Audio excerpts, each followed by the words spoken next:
One. Hello, everybody. Good afternoon, and welcome once again to a weekly media briefing and public health update with Montgomery County Executive Marc Elrich. I'm Lorna Vigili, Hispanic Public Information Officer for Montgomery County Government. And joining us today is Dr. James Bridgers, who is the Acting Health Officer, as well as Dr. Earl Stoddard, who is Assistant Chief Administrative Officer.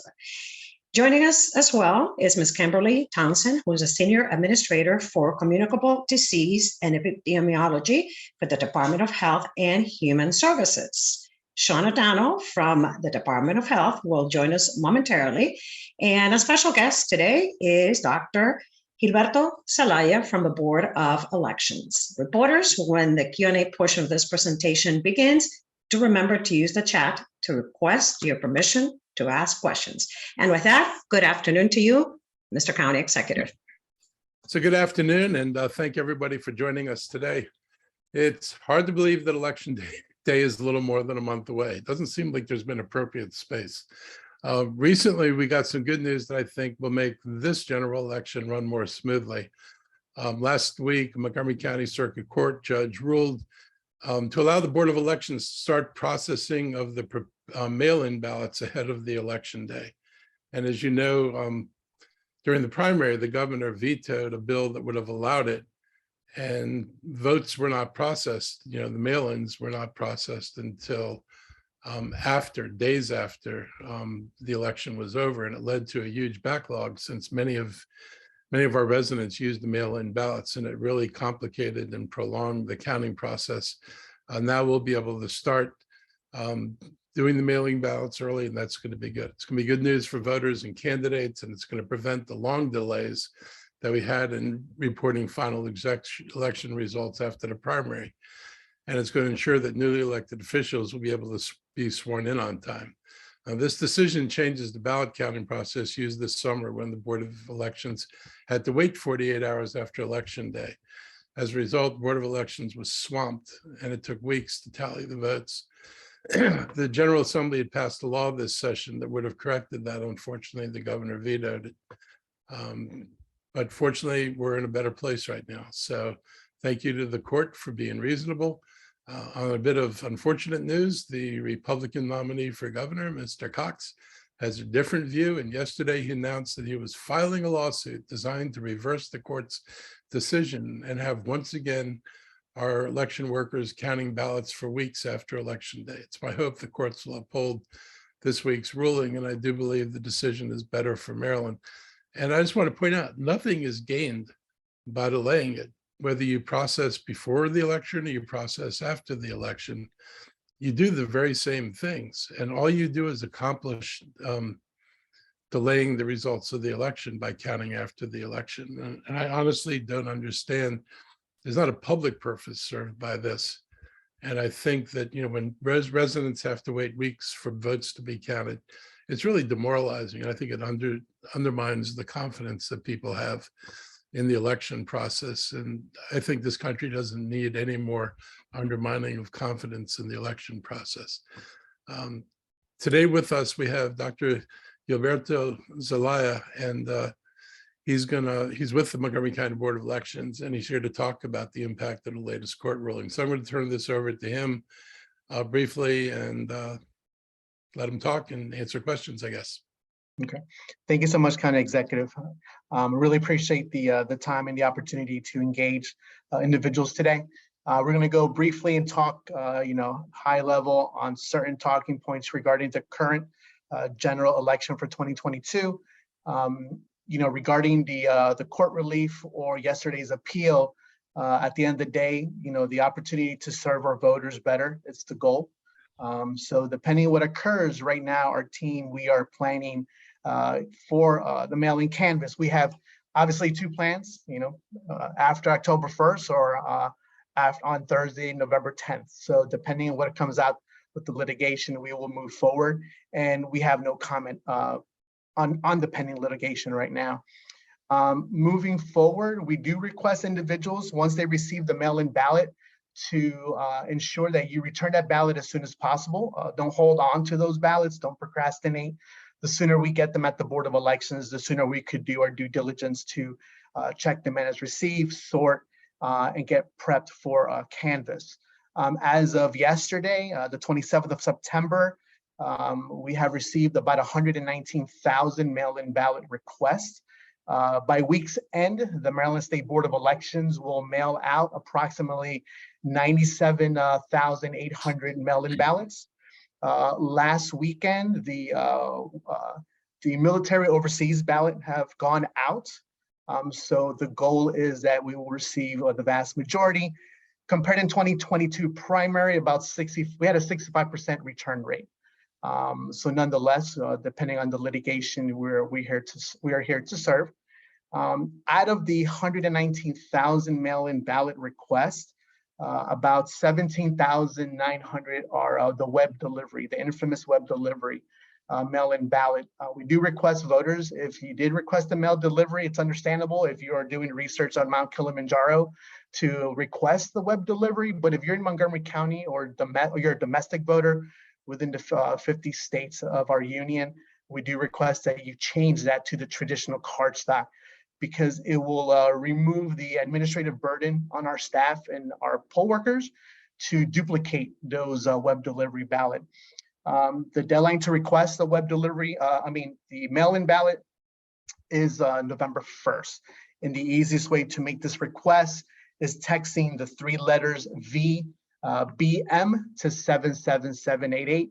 And in Spanish, those letters are VPC, which means vote por correo. The ballot drop boxes, we're going to move to ballot drop boxes now. They are actually being installed today and tomorrow. The goal is by tomorrow, close of business, we will have the 55 Montgomery County ballot drop boxes installed and ready to receive ballots. Of course, the majority of the mail-in ballots will go out by this weekend, so they will be ready for the electorate to return their corresponding ballots back to the Board of Elections. To identify the closest ballot drop box, you could text the word box and your zip code to 77788, and the corresponding command in Spanish is buzón y su correo y su código postal al 77788. I'm going to go really quick now. Early voting, as you know, early voting will take place from Thursday, October 27th through Thursday, November 3rd. We have 14 approved early voting locations. All that information is on our website. They'll be open from 7 a.m. to 8 p.m. If you requested to vote by mail, you will need to submit that accordingly. But if you decide to vote in person, you will need to vote a provisional ballot. For the closest early voting center, as we near early voting on the 27th of October, you could text the letters EV plus your zip code for the nearest early voting center, driving directions, and wait time. And the corresponding Spanish command, SMS texting command, is VA y su código postal al 77788. Now, moving along to poll workers, we need poll workers. Without our civic-minded election heroes, we cannot serve adequately our voters deciding to vote in person. You need to be a U.S. citizen, registered to vote, and live in Maryland. Individuals can earn a stipend up to $1,830, but of course, depending on how many days and what position we will train you to serve. So we're very flexible. We have part-time and full-time election day early voting positions. Training is very accessible. And for those students, you can earn up to 65 student service learning credits or up to a stipend of 630. Obviously, you cannot miss school to serve during early voting. So you have access to serve that weekend or on election day. We do close schools Monday and Tuesday to facilitate voting in those facilities. The easiest way to apply is text the word serve to 77788. And in Espanol es servir al 77788. And we do need Spanish-speaking poll workers. It's required by Section 203 of the 1975 Voter Rights Act, but we do embrace the diversity of the county. So individuals who speak Amharic, Mandarin, Cantonese, Korean, and all of the beautiful languages in the county, we welcome those individuals as well to serve as poll workers. And we do have the Future Vote Initiative. We are the only county in America that incorporates students as young as 6th grade in the election process. And the premise of the program is when they are of age, they could serve as poll workers. Both the poll worker deadline to apply, the future vote deadline to apply, and also the voter registration deadline to apply is October 18th. And to register to vote, all you need to do is text the word vote to 77788. Y la palabra en español es vota al 77788. And lastly, election day is Tuesday, November 8th. Make sure that you go to the appropriate polling place. Unlike early voting, you're not tied to the closest or nearest early voting center to your residential address. But on election day, you should go to your corresponding polling place. That will appear on your sample ballot. But to identify the appropriate location, you could text the word check to 77788, and you could update your voter registration as we speak. And in Spanish, la palabra es revise al 77788. So thank you so much. I know it's a lot of information, but everything is on our website. Thank you. Thank you. Just a second here. My apologies. I couldn't find my mouse on the screen. Questions, members of the media, for Dr. Zelaya at this point of the presentation before we move forward with a public health update. I'll give you a couple of seconds.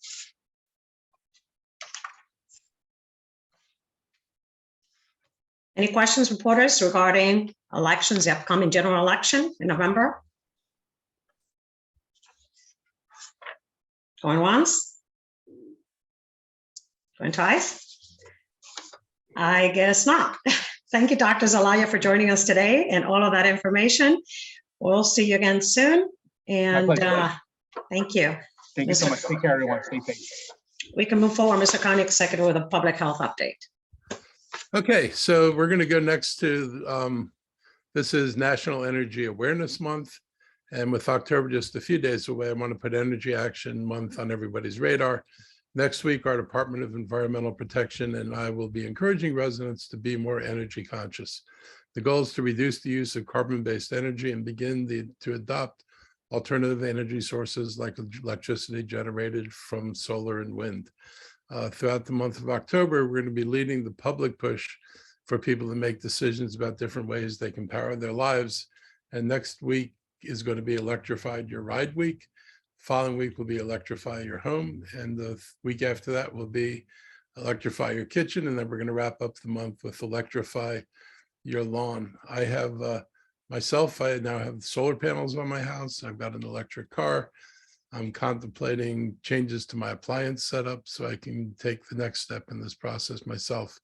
And we're hoping that, that everybody plays their part in getting us away from fossil fuels so we can deal with climate change. We've got another reminder of climate change. We get reminders every day, but, we're getting these unusual storms with greater intensity. And we've got parts of the country in a deep drought. We have parts of the country getting flooded. We're in unprecedented times in terms of weather, and weather is being driven, by climate here and everywhere else, not an exception here. And we just need to understand that, government cannot solve this by itself. I can't buy your car. I can electrify the government fleet, but I can't electrify the public fleet. So we need people participating in this effort to move us toward a cleaner environment and reduce greenhouse gases. I know that interest and enthusiasm about electric vehicles is really beginning to grow. There are now more than 16,000 plug-in vehicles in the county, and more than half of them are actually fully electric. I've kind of followed the news and prices, and I'll point out there are actually electric vehicles that have gone under $30,000. There are electric vehicles that are close to $20,000 after the tax credits. And so there is a real change from vehicles that normally had been priced above $40,000. The prices really are beginning to come down. It's beginning to make a lot more sense. I have no doubt that the demand is actually going to grow here, and this should help us achieve our climate goals. Just last month, we got an important update on our climate efforts through the Climate Action Annual Report. By the end of the calendar year, we're going to have 76 projects in the works tied to the Capital Area Solar Co-op, where residents can get discounted pricing and quality installation. 76 projects this year, more than we've ever been able to do. Most Montgomery County rooftops could actually take solar. So it's a good time to be reaching out. The federal subsidies on solar have never been higher. So there are lots of reasons to do this. And I hope people will begin to continue. And I think in the coming weeks, I'll post my electric bill so people can see what's happened in real time in terms of my own electrical use. The county's Green Bank has more money available to help businesses reduce their carbon footprint. And this later this month, the county is going to cut a ribbon on our bus depot that's equipped with a solar panel canopy, which will be the source of power for new electric buses. It's actually part of a microgrid there. And so we've got the canopy, we've got the microgrid, it's able to operate. If Pepco goes down, we have enough battery storage to do the charging in the absence of Pepco. So lots of good news, and we'll be working during October to help raise awareness about all these things. Also in the news is the hurricane. Hurricane Ian is churning its way into Florida right now. They're talking about storm surges along the coast of about 10 feet. That's not a small thing. And earlier I saw a map someone shared of where the storm surge will be and where water will be on that side of Florida when this hurricane is fully fully on the mainland. And it is amazing how much land is either going to be underwater to varying degrees. It was kind of shocking to see where this could possibly lead. We have our Maryland Task Force 1 return to their mission from their mission in Puerto Rico this Sunday. I want to thank them for what they did. We will have some people, I believe, going to Florida for this. And with Ian approaching Category 5 strength, the task force received a request for deployment this morning, and they're going to be staging in South Carolina in preparation for a targeted response to the storm impacts. Once the hurricane passes through Florida, its remnants could lead to widespread rain across the South and potentially impact our region over the coming days. So please stay up to date on the weather and be aware for any watches and warnings. And you can do that by signing up for Alert Montgomery. And it can help you keep you updated on flooding and thunderstorm threats and tornado threats and all the other things that we try to give people a heads up on. This month, from I think it's September 16th to October 16th is our Hispanic Heritage Month.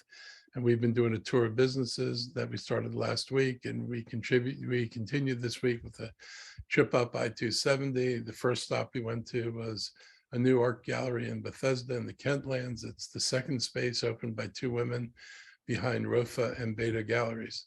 The original location, La Morada in Potomac, is also open to the public, but by appointment only. This is actually street side in the Kentlands. Then the women behind these galleries are proud of the Latin American artists they've been showcasing, and it is really some very nice art there. And I was impressed by the political protest art from the streets of Columbia featured at the new Kentlands location. It's on Main Street in Germantown, and it was great to see people curious about the art inside and browsing when I was there last Friday. And Gabriela Rosso has many stories to share, can talk to you about the art, what it means, and I wish her great success in bringing 20 years of art world experience and a love for daring art to Montgomery County. Next, I traveled to Germantown to a more interactive art experience. We Art Fun is located just a few blocks from the Black Rock Center for the Arts, and it was started by Roxana Rojas Luzon, who enjoyed the paint your own ceramics store in other parts of the county and wanted to bring that experience to the Up County. And in her store, I saw people painting small mementos for their homes and children, working on things to hang on the wall. And it's just wonderful to see these small business owners realizing their dreams and having an impact on the community.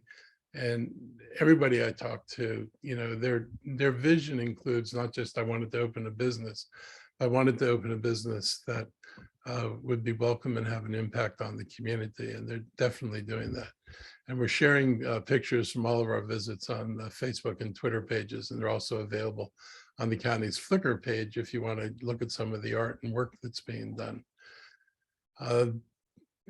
Before I get into COVID-19 and monkeypox, I want to talk a bit about flu shots. That's obviously me getting a flu shot. She was really good. I'll say parenthetically, I didn't realize that I was getting jabbed. And since I'm always nervous about that, that was a good thing. Before we get to COVID, these vaccines are, the flu shots, I mean, are available now at pharmacies everywhere. And you may be thinking, I can't remember the last time I got the flu. And that's exactly by making it a priority this year is so important. One side effect of the pandemic is that we were spared a significant flu season. And we've had our defenses up so long for COVID-19 threat that our bodies may not have the resistance to flu that you'd expect without a flu shot, because frankly, we hadn't been exposed as much over the last couple of years. But we're more active now and around people more, even compared to last fall.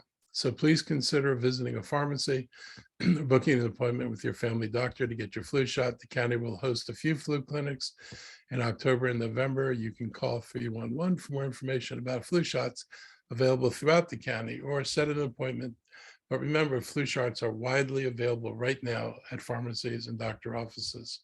And I also got my flu shot this last weekend. So I did one day and the other one the next day. For our COVID update, thankfully, our community level remains low, with less than 150 cases for 100,000 people.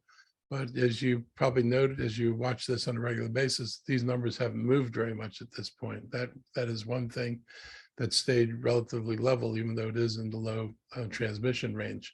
The main thing we want to stress is vaccines and boosters. They've helped us reach the level we're at now. And without those protections, we've seen what happens. Mortality and hospitalization rates are not on the way down like the cases are. And I've been very concerned about this. And that's why, we have a very small number of unvaccinated people in our county, and they're now accounting for the majority of new severe cases we're seeing. If you haven't gotten the booster before, and you've been listening to people talk about booster 1, 2, 3, 4, you can just take this booster. You do not have to make up for lost boosters.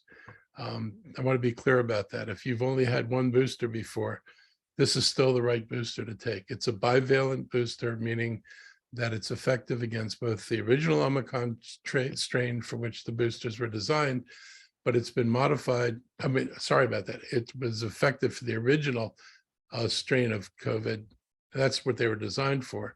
The new one is also effective against the Omicron variant. And it's right now the only booster shot that's being administered. All the other shots are no longer being administered except for the main shot. And this is, as I understand it, not the main shot. So you have to get one of the others for a main shot. But for a booster, this is the booster that's out there. And we're really encouraging people to do this. It will give you more protection against the Omicron than the previous booster shot will do. So there are lots of reasons to take it, and just being aware of the higher mortality for people who aren't boosted and vaccinated, or the higher number of people winding up in hospitals is very much an effect of not having kept up with your boosters or not having gotten protection at all. So this is definitely the time to do it. Please come in and get your shots. We now have our date set for our next town hall forum on monkeypox, or MPX. It'll be held virtually Monday, October 10th, and the focus is going to be on the Black community this time. Recent data shows that we're seeing a greater percentage of Black men and Hispanic men impacted by the virus. We also recently expanded eligibility for the MPX vaccine, allowing anyone who is a high risk of contracting the disease can now receive the vaccine through the county. And for more on our public health efforts regarding MPX and COVID, I'd like to welcome Sean O'Donnell and Kimberly Townsend to present their reports, and then we're going to open it up for questions. So thank you all very much, and I'm turning over to the rest of the team. Thank you, Mr. County Executive.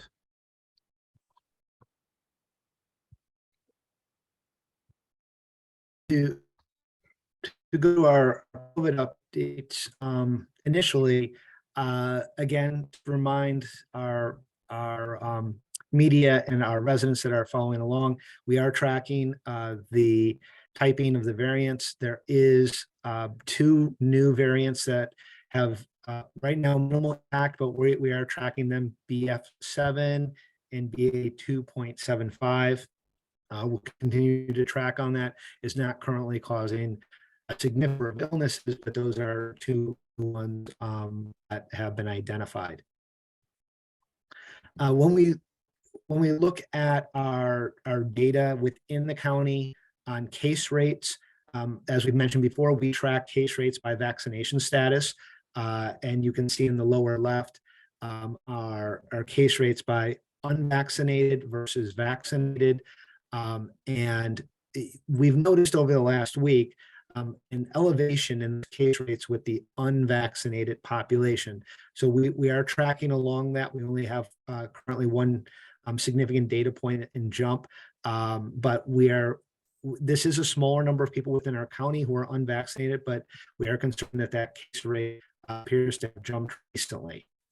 When we look at hospitalization rates, you can see again on the left, again with the unvaccinated, after coming down for a few weeks, actually over the last month or 2, we've now and saw a jump up in that number. So again, we'll be looking at the data closely over the next week or 2 to see if that continues or if it's an outlier. As our county executive mentioned, one of our concerns is even as the transmission rates do come down a bit,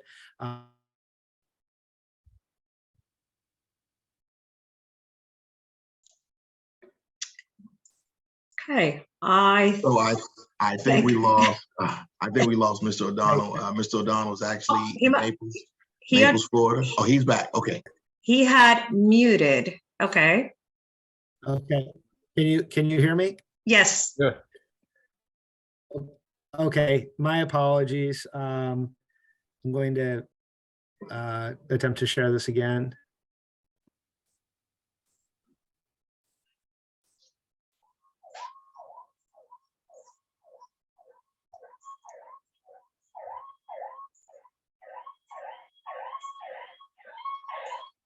That ambulance is my neck of the woods.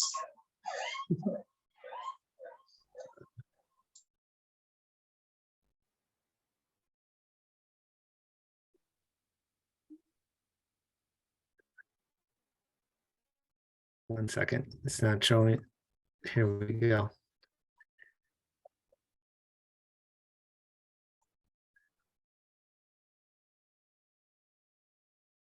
So Sean, I can show the slides and you can just talk the slides or however you want to do it in the interest of time. I know you're in a bad space right now, so allow me to show the slides and you can pick up. Yeah. Is it coming up again? No. Okay, we may need to do that. Okay. So again, one of the things that we're concerned about, as we've mentioned last week, is we're continuing to see approximately 1 death per day due to COVID in our county. And so again, these are much more elevated rates than we've seen at other points between spikes. And so this is again why we remain concerned about people getting their booster shots to increase protection. Most of these deaths are happening with individuals who are not up to date on their vaccinations. As you can see here from the right, we've begun to see across the county an elevation in folks coming back out for those booster shots.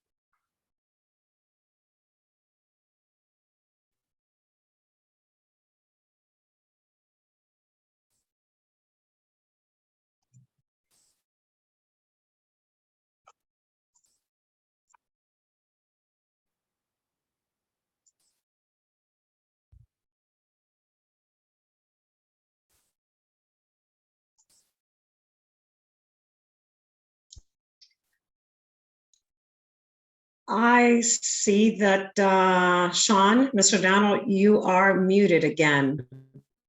We cannot hear you. Can you hear me now? Yes. James, okay. it's I apologize. I'm working off a computer battery here. So let me I think, let me Yeah. just jump in. actually, Go I was ahead, just Sean. about the conclusion for COVID. And at this point, I think like to, yeah, so we can go to slide 14 there, turn it over to Ms. Townsend to address the latest figures on monkeypox and our Mpox response. Thank you, Sean. So as of September 26th, you can see we're just at above 25,000 cases of MPX in the United States. And in Maryland, we are at 647 cases, which is up 9 cases since our last conversation. So we continue to see some new cases, which indicates there's still transmission. We'll continue to monitor the situation so that we can provide updates to our community. This is a 7-day average of cases reported to the CDC. You can see moving in towards mid-September, we see a little bit of leveling off, but overall there appears to be a downward trend in new cases of MPX. We'll continue to monitor to see if that continues to be more of a plateau, although our hopes with all the mitigation strategies region-wide that it will continue to trend down.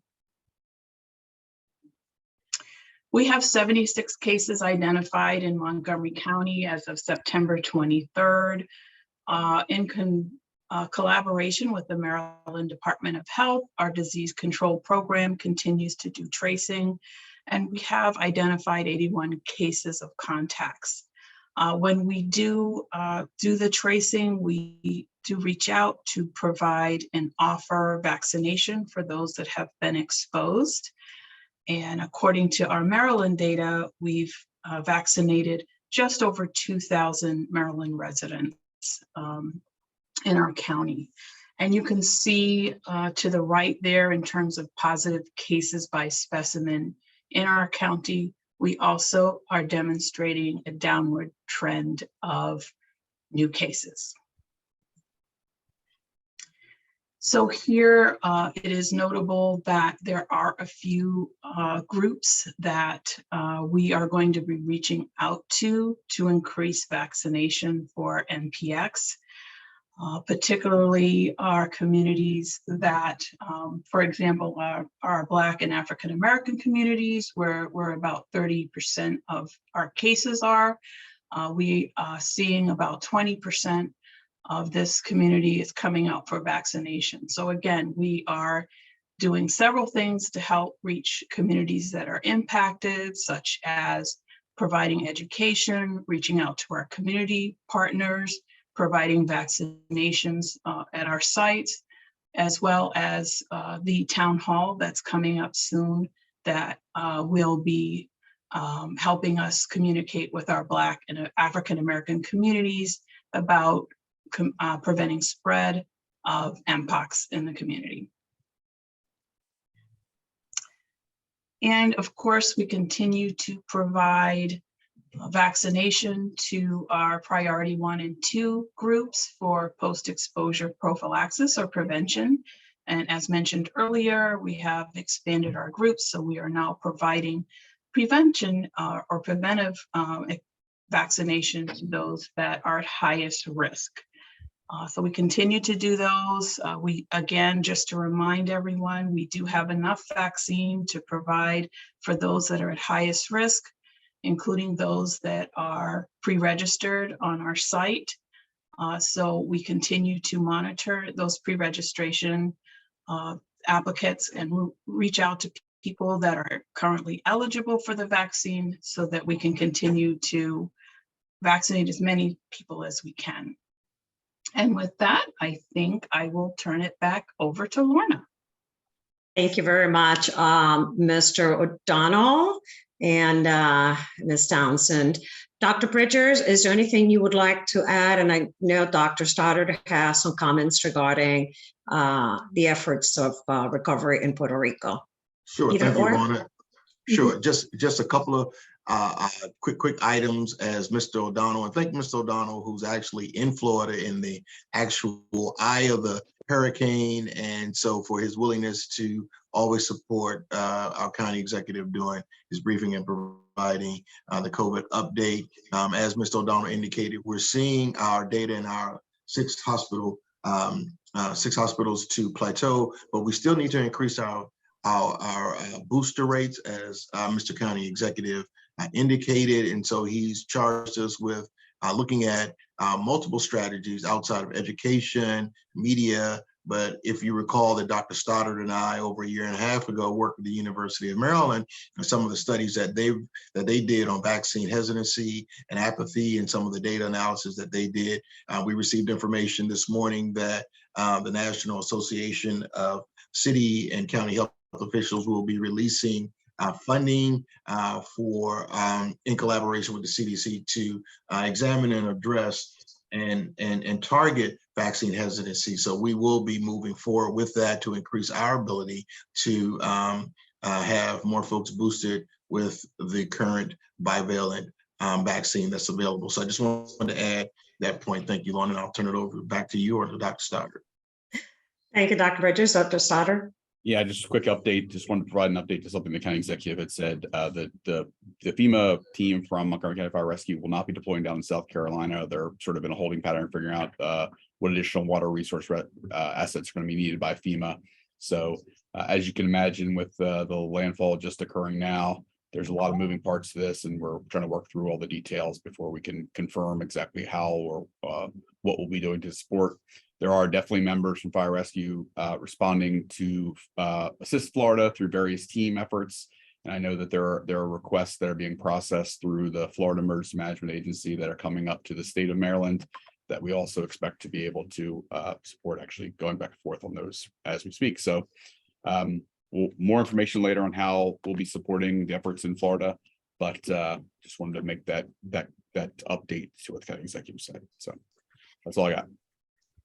Thank you, Dr. Stoddard. Members of the media, reporters, this is the time for Q&As. I do not see any on the chat quite yet, so we'll give it a minute to see if any of you has a question for our officials today.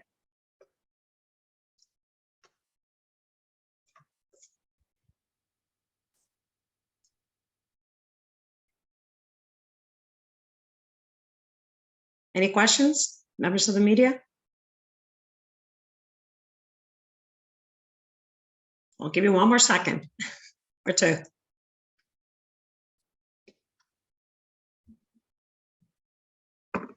Okay, this is a first. No questions. Hey, Going once. a week without controversy. How can you manage that? Going twice.